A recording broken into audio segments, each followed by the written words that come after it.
Assalamualaikum teman-teman semuanya. Selamat pagi, selamat siang, selamat malam, teman-teman pendengar dimanapun kalian berada. Kembali lagi bersama kelompok 4 di sini nih, dari studi kawasan Tiongkok, Hubungan Internasional Universitas Islam Indonesia. Nah, di sini kami ingin mengajak teman-teman nih untuk berdiskusi tentang bagaimana sih dinamika yang terjadi dengan Nine Days Line. Nah, mungkin teman-teman udah ada yang tahu atau ada yang belum tahu nih tentang Nine Days Line, seberapa jauh dan Deslan ini mempunyai relevansi dengan Indonesia itu sendiri.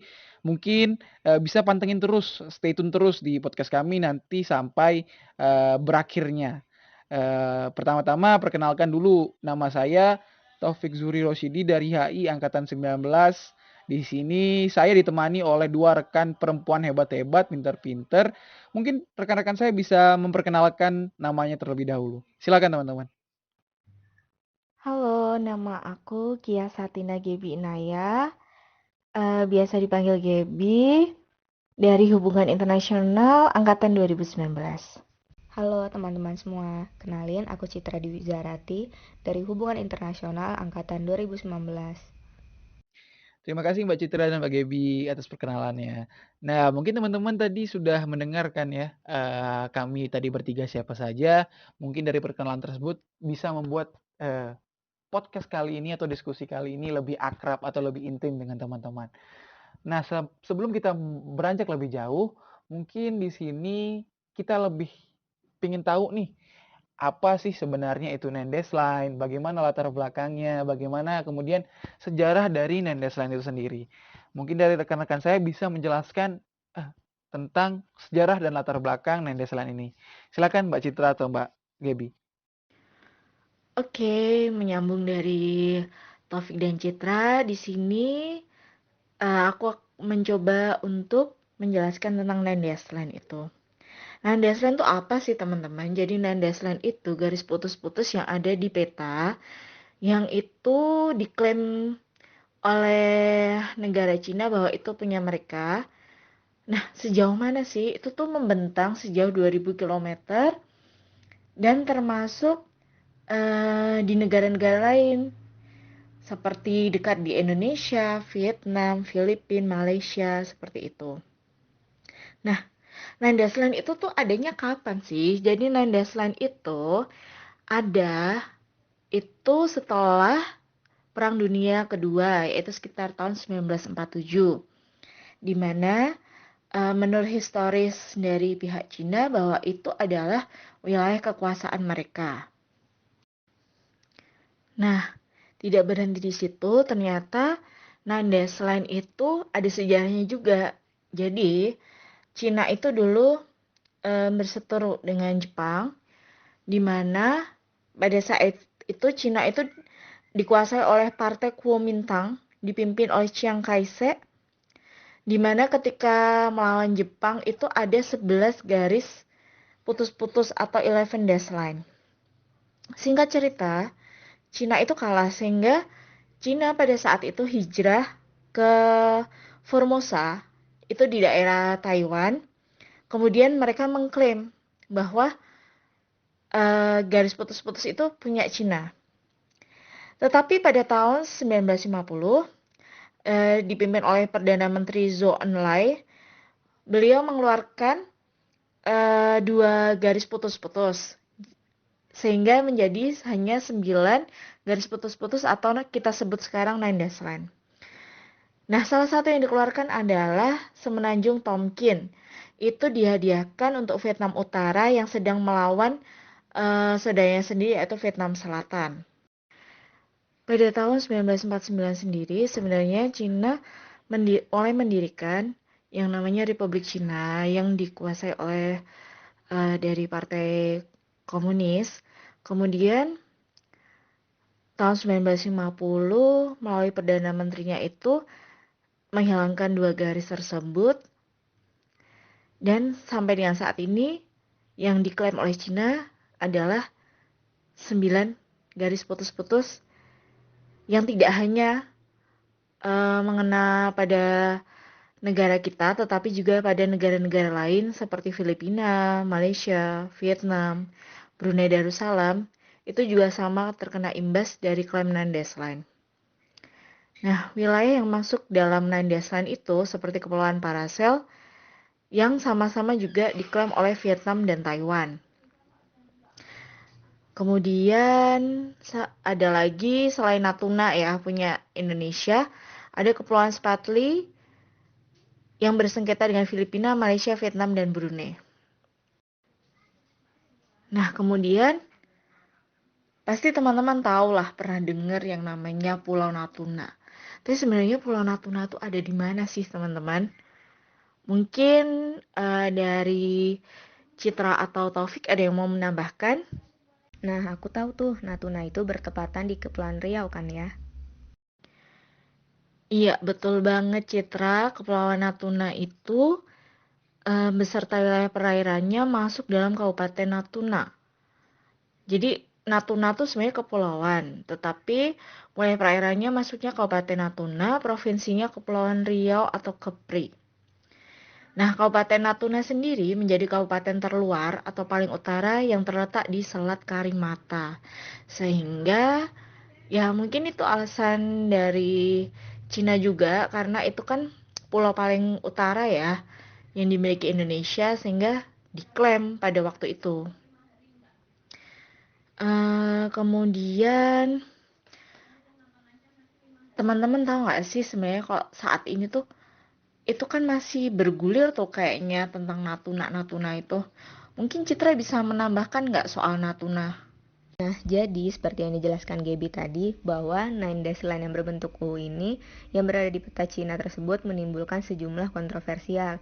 Nah, dengan adanya keberadaan Nine Dash Line ini di peta Cina itu bahwa dengan melihat sejumlah tindakan Cina yang cenderung semena-mena dan kerap kali memicu kerusuhan dengan sejumlah negara lain di sekitar Laut Cina Selatan.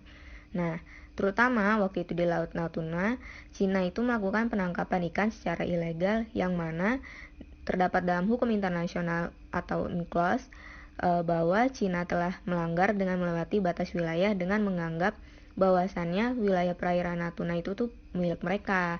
Sementara kan seperti yang kita ketahui bahwa garis ini tuh dibuat sepihak oleh Cina, teman-teman. Yang mana garis ini tidak diatur dalam Konvensi Hukum Laut atau United Nations Convention of the Law of the Sea atau bisa disebut dengan UNCLOS. Nah, secara tidak langsung Cina ini itu tidak mengakui ZEE Natuna ini, teman-teman.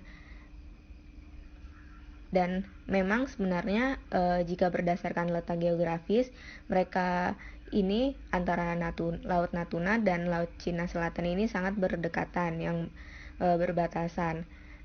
Akan tetapi wilayah Natuna ini tuh kan sudah memiliki ZEE secara sah bahwa wilayah tersebut masih merupakan bagian wilayah Natuna. Nah, kemudian adanya perbatasan yang diklaim oleh Cina ini itu dikenal sebagai fishing ground atas dasar historis yang dijelaskan di dalam sejarah tadi. Nah, sehingga tindakan nelayan Cina ini yang memasuki daerah ZEE Indonesia, tepatnya di perairan Natuna.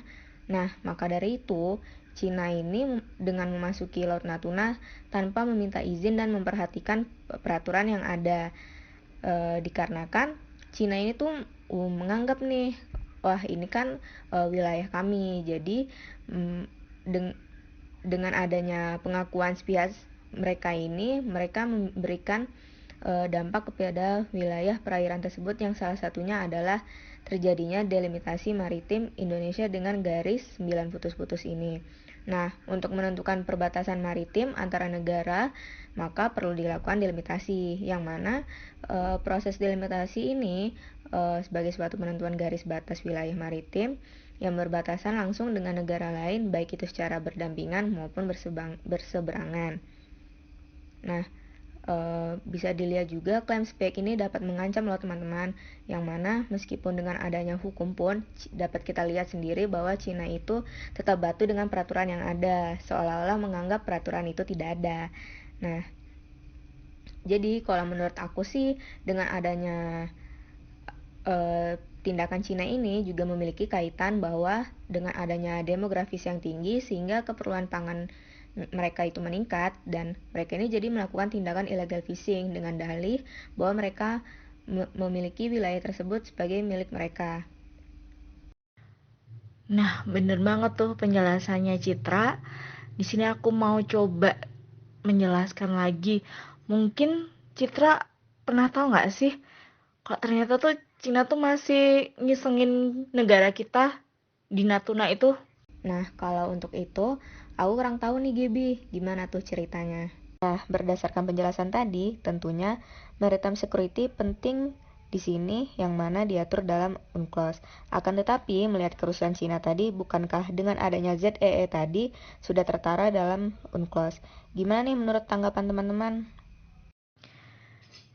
Nah, benar, walaupun sudah ada penandatanganan UNCLOS, sebenarnya kan Cina itu ikut juga loh untuk menandatangani UNCLOS 82 itu, tetapi dia seolah-olah seperti tidak menggubris karena dia menganggap bahwa UNCLOS itu lahir setelah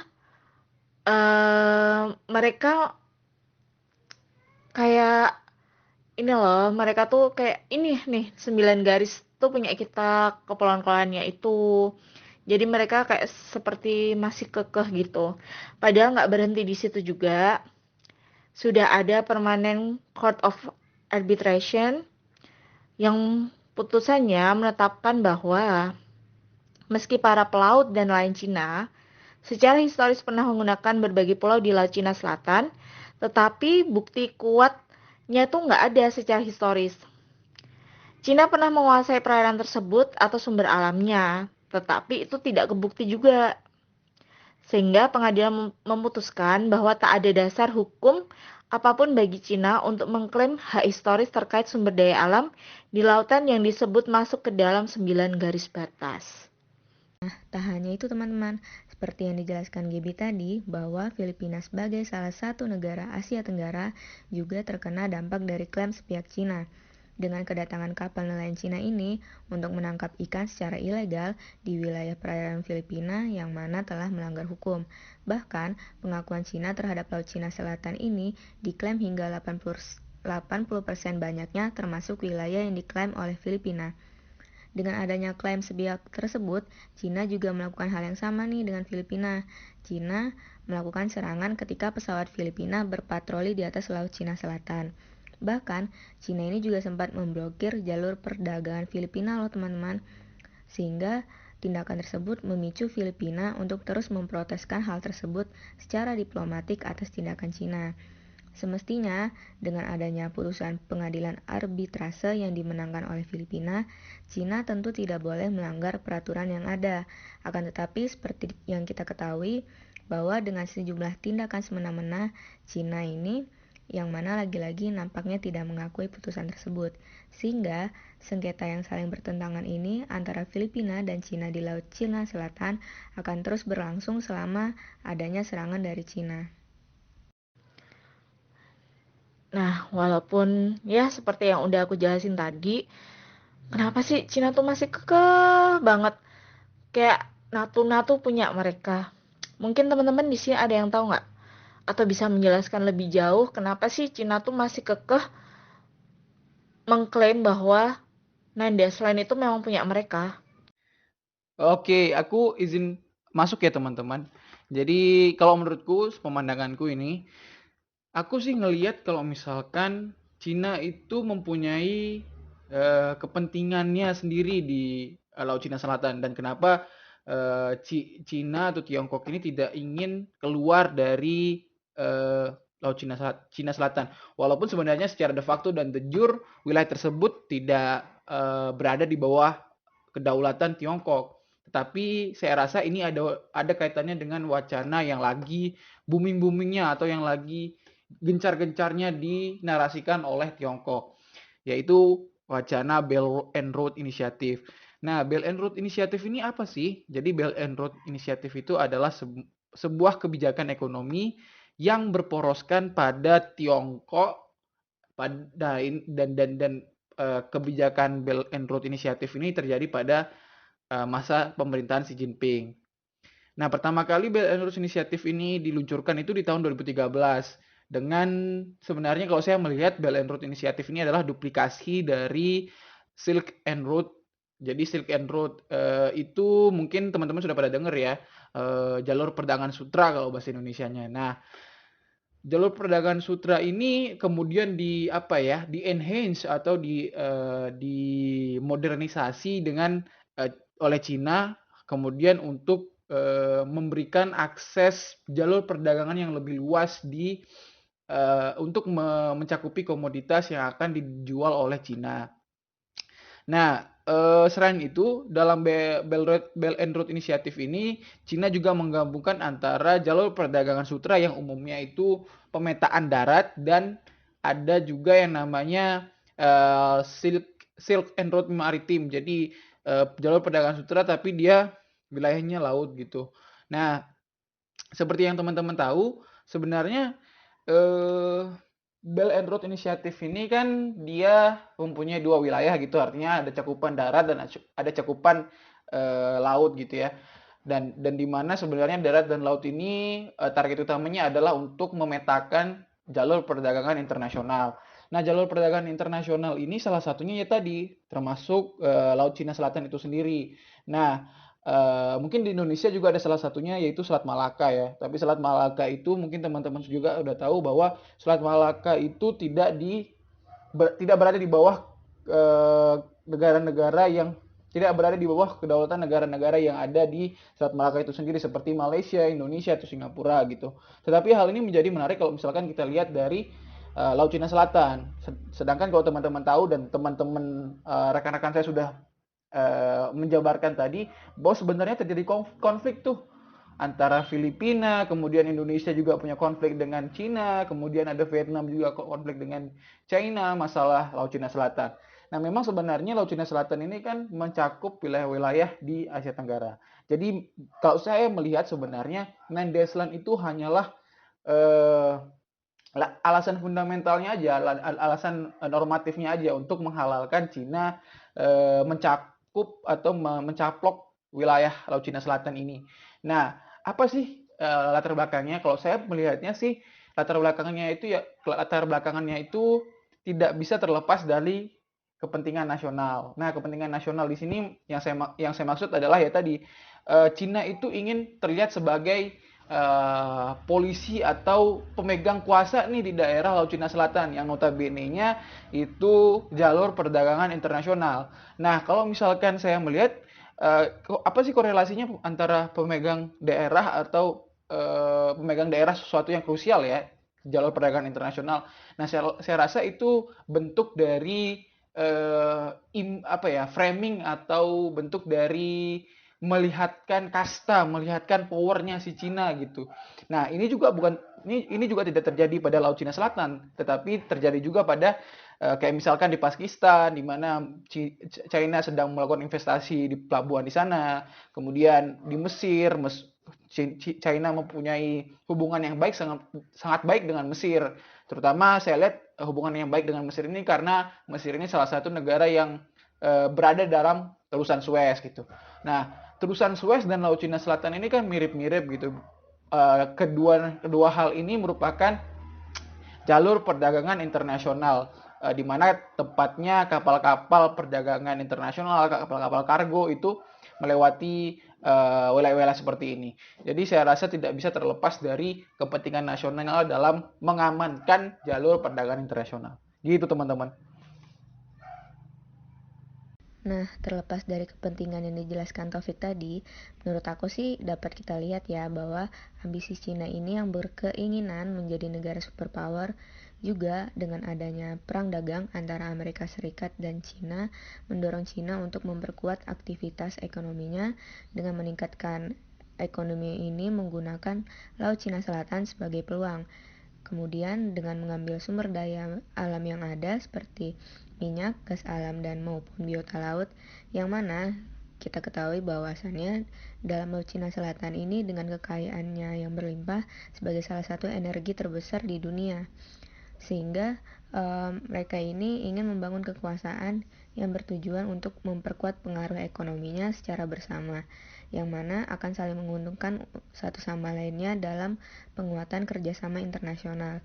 Nah, melalui program ini Belt and Road Initiative yang secara menyeluruh dalam pembangunan infrastruktur di seluruh negara yang dilewati jalur yang menghubungkan Asia sebagai jalur perdagangan dan ekonomi baru, sehingga pengaruh yang diberikan oleh Cina ini dikhawatirkan akan menjadi dominasi Cina.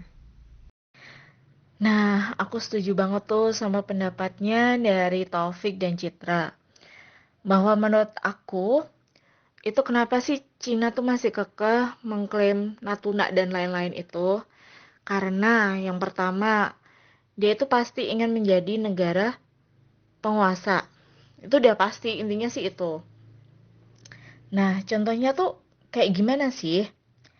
Jadi, Cina itu kan pengen tuh jadi orang yang nomor satu, kayak di bidang keamanan maupun ekonomi.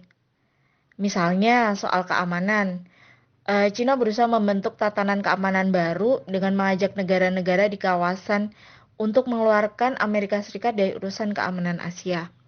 Sebenarnya teman-teman, kita kan paham ya, kalau kita ada masalah apa, itu pasti negara-negara lain itu juga membantu gitu. Nah, Cina ini sepertinya dia itu ingin kalau dia itu, ini loh aku yang bisa, nggak usah deh minta bantuan Amerika Serikat atau siapapun. Nah, hal ini pasti berhubungan menurut aku dengan Natuna. Kenapa? Ketika Natuna nanti eh nauzubillahnya dapat ke Cina gitu, itu pasti kita akan ini dong lemah kekuatannya. Kenapa? Lah Natuna aja bisa diambil. Jadi dia itu pengen kalau semua negara termasuk yang non-Desline itu takluk di ke mereka gitu loh. Jadi menurut aku sih gitu. Nah, untuk masalah ekonominya, itu setahu aku sudah dibentuk yang namanya Bank Investasi Infrastruktur Asia atau ASEAN Infrastructure Investment Bank atau yang disingkat lagi AIIB, yaitu Bank Pembangunan Multilateral yang bertujuan untuk meningkatkan hasil ekonomi dan sosial di Asia. Saat ini sih setauku ada 103 anggota termasuk 16 calon anggota dari seluruh dunia. Nah, kenapa? Karena Cina itu kan pengen tuh menantang institusi yang besar seperti World Bank, IMF. Ya pasti teman-teman udah pernah dengar itu kan. Jadi pengen tuh soal ekonomi aja tuh kita tuh harus bergantung ke Cina gitu loh. Jadi menurut aku sih kenapa Cina ingin mengklaim 9 garis putus-putus tersebut termasuk Indonesia karena ya Cina tuh pengen jadi penguasa. Ketika dia bisa mengambil semua itu, pasti kita kekuatannya akan lebih lemah, perekonomiannya juga akan tergantung sama mereka. Jadi gitu. Menurut aku sih gitu ya teman-teman. Nah, tadi kan sudah sempat disinggung tuh sama Gaby, bagaimana sebenarnya konstelasi dunia yang sedang terjadi antara Amerika Serikat dan China. Nah, sebenarnya ini saya rasa ada buntut panjangnya dari perang dagang ya, atau kalau saya lebih menyebutnya sebagai hegemoni war gitu, hegemon war gitu. Karena China sekarang menurut saya menjadi kontender utama untuk Amerika Serikat dalam merebut status quo-nya sebagai negara adidaya dunia gitu. Nah, pertama-tama yang perlu teman-teman ingat, Laut Cina Selatan itu sudah mungkin ya dalam tanda kutip itu sudah menjadi hak penuhnya China. Karena pertama gini teman-teman, di Laut Cina Selatan itu terdapat pulau-pulau kecil. Nah, pulau-pulau kecil ini kemudian di self proclaim sama China dan akhirnya sekarang itu pulau-pulau kecil itu terdapat markas-markas militernya Cina, di mana di sana ada landing spotnya, kemudian ada baraksnya, kemudian mungkin ada semacam anti drone-nya, nah anti misilnya dan segala macam dibangun khusus untuk menjaga wilayah tersebut. Jadi saya rasa Laut Cina Selatan ini akhirnya mau tidak mau akui ya tidak mau menjadi wilayahnya Cina, walaupun sebenarnya secara hukum internasional itu salah banget. Nah, kemudian AS datang. Nah, Amerika Serikat datang. Apakah pertanyaannya dia sebagai polisi dunia lagi kali ini atau menjadi pahlawan lagi kayak di kasusnya Afghanistan atau di kasusnya Vietnam perang sipil gitu ya. Nah, ini harusnya perlu dipertanyakan. Tetapi terlepas dari itu dan terlepas dari jabatannya sebagai hak atau Dewan Keamanan gitu ya, Dewan Keamanan PBB gitu ya. Saya melihat sebenarnya intensi Amerika Serikat di sini itu adalah untuk menjadi kontender atau menantang nih si Cina di kawasan Asia Tenggara, termasuk Laut Cina Selatan gitu ya. Nah, Amerika Serikat di sini itu semacam mengasih solusi untuk keamanan kolektif. Ini loh, saya datang di sini untuk membantu kalian terhadap Cina yang sudah menguasai Laut Cina Selatan ini gitu loh. Jadi Amerika Serikat ini menawarkan solusi kepada negara-negara Asia Tenggara yang sedang berkonflik. Kemudian selain itu ada alasan semacam menurut saya nih ya, ada alasan semacam Cina itu memiliki kedekatan yang cukup erat dengan negara-negara di Asia Tenggara, terutama negara-negara ASEAN gitu ya. China itu ASEAN dan China itu mempunyai kerjasama mengenai free trade area gitu.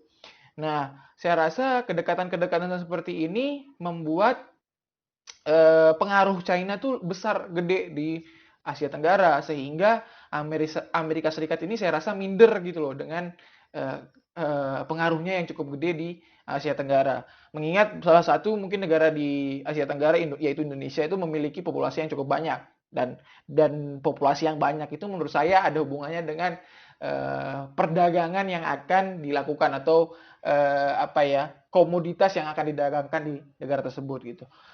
Nah, kemudian apa sih respon AS di sana?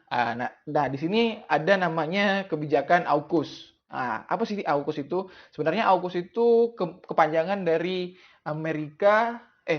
Australia, UK, dan US gitu. Jadi di sini AUKUS itu diambil dari 3 negara anggota yang meratifikasi Fakta Kerjasama Militer ini, yaitu Australia, UK, dan Amerika Serikat. Nah, AUKUS ini sendiri secara resmi ditandatangani pada tanggal 21 September 2021, di mana pada saat itu Boris Johnson sebagai Menteri Inggris, Scott Morrison sebagai Perdana Menteri Australia, dan Joe Biden sebagai Presiden Amerika Serikat sama-sama meratifikasi ini melalui konferensi pers virtual gitu. Nah, dalam fakta ini sebenarnya United States dan United Kingdom atau Amerika Serikat dan Inggris itu menitikberatkan fokus kerjasamanya di Australia. Kalau misalkan kita lihat isi dari fakta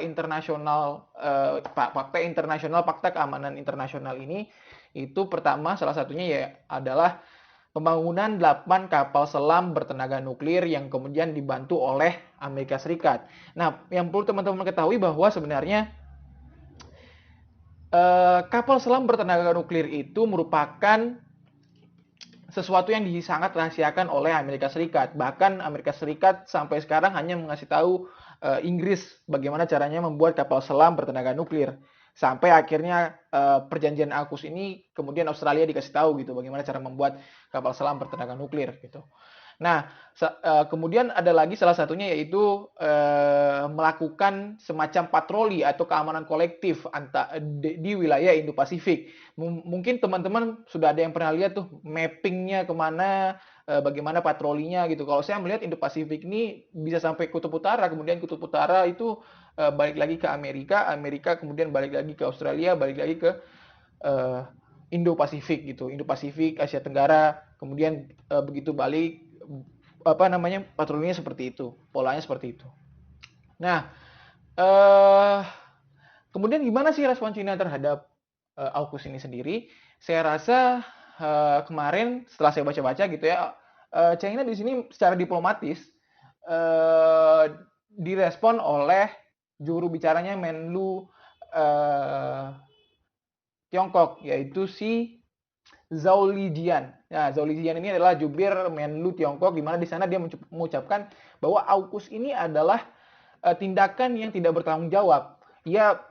Landasannya ia mengatakan bahwa AUKUS ini tidak bertanggung jawab adalah dia mengumpamakan bahwa AUKUS ini adalah hasil dari atau pemikiran dari zero sum game-nya Amerika, di mana ya kalau kamu uh, kalau misalkan kamu di Laut Cina Selatan, saya juga di Laut Cina Selatan, mau nggak mau kita sama-sama kekeh nih di dua ini. Jadi sama-sama kekeh, akhirnya nanti amit-amit ya, kedua negara ini mungkin bisa jadi dia perang di sana gitu.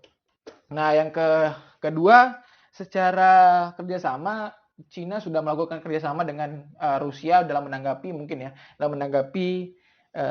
kerjasama AUKUS ini, yaitu kemarin Rusia dan China itu sudah melakukan kerjasama latihan bersama angkatan laut di West Pacific gitu.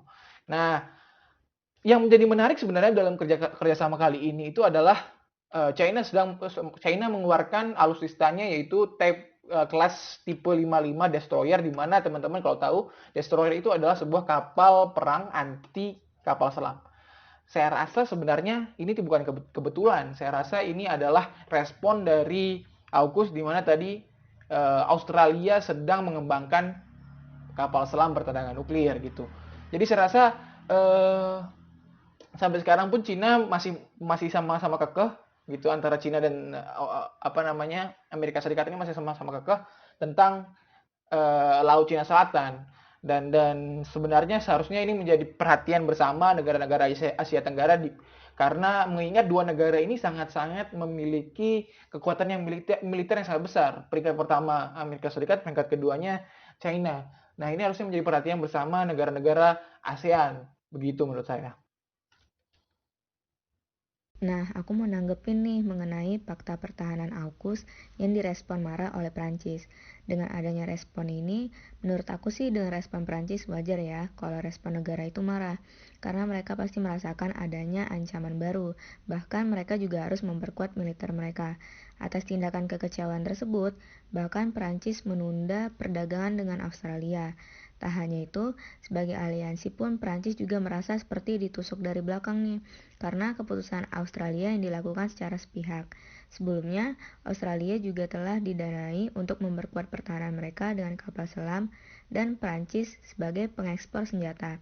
Sehingga mundurnya Australia sebagai aliansi pun yang mana memberikan dampak pada sektor ekonomi dan pertahanan keamanan, dan Prancis juga akan kalah secara strategis di Indo-Pasifik. Bahkan jika melihat respon diplomatis Cina, aku rasa Cina juga memiliki ambisi yang kuat secara agresif dalam meningkatkan militer bersenjata dan berjuang untuk mempertahankan kedaulatan Cina. Kayak seperti yang dijelaskan tadi oleh Taufik. Dan menurut aku pun dengan adanya aliansi pertahanan ini atau Fakta AUKUS nggak juga salah, karena demi memperkuat dalam menciptakan keamanan dan stabilitas.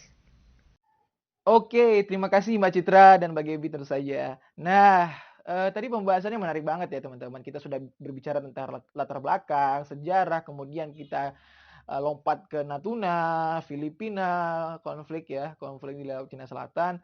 Kemudian ada AUKUS nih tiba-tiba, dan ada Belt and Road Initiative. Nah, mohon maaf untuk kali ini kita harus mengakhiri perjumpaan kita teman-teman.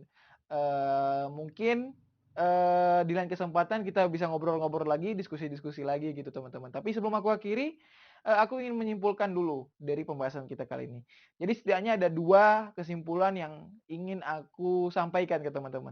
Yang pertama, memang dinamika Nandaisland itu sangat-sangat complicated dan melebar ke mana-mana gitu teman-teman. Nah, yang kedua, aku ingin sampaikan bahwa melebarnya dinamika Nandaisland ini sebenarnya tidak terlepas dari Belt and Road Initiative seperti yang kita diskusikan tadi ya. Jadi Belt and Road Initiative ini kalau kami melihat bahwa Belt and Road Initiative ini sebagai alasan utamanya si China ini tetap bertahan atau tetap kekeh di Laut Cina Selatan, sehingga Nandaisland ini sebenarnya membungkus aja, alasan untuk menghalalkan aja Cina berada di sana. Nah, kepentingan ini kemudian melebar hingga respon Amerika Serikat. Karena tadi Belt and Road Initiative itu kan tujuannya untuk meningkatkan perdagangan, perekonomian, kekuatan China gitu. Sehingga Amerika Serikat merasa mulai terganggu nih dengan kehadiran China dan pengaruh China yang cukup besar di Asia Tenggara. Begitu mungkin teman-teman. Oke, kalau misalkan teman-teman ada yang ingin bertanya, bisa mungkin tanya di kolom komentar gitu ya. Akhiru kalam. Terima kasih sudah mendengarkan podcast kami, teman-teman. Stay tune terus, mungkin di lain kesempatan kita bisa bertemu. Wassalamualaikum warahmatullahi wabarakatuh.